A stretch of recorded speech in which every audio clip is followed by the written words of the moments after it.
আল্লাহ জবাব পাঠাইছে, বন্ধু লা আতরুকু উম্মতাকা ফারদা ওয়ালা আতরুকু উম্মতাকা ওয়াহদা, আপনার উম্মতকে আমি একা ছাড়বো না, আমি আসি, আপনি আসেন আসেন আসেন। তখন বলছে জিবরিল, মালাকুল মউত ইদান ইলা রফিকিল আলা, হাত রাখো, আমি আল্লাহর কাছে যাইতে চাই।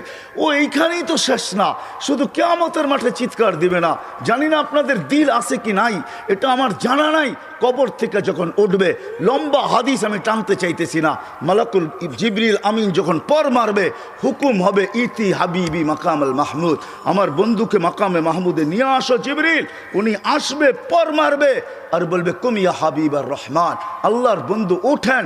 তখন আল্লাহর রসুল কবর থেকে উঠবে, ওয়াহুয়া ইয়াবকি ওয়ায়াকুল, কানতে কানতে উঠবেন আর বলতে বলতে উঠবেন। চোখে থাকবে কান্না, মুখে থাকবে চিৎকার, জিবরিল আইনা উম্মতি, আমার উম্মত কোথায় বল, আমাকে তো উঠাইতে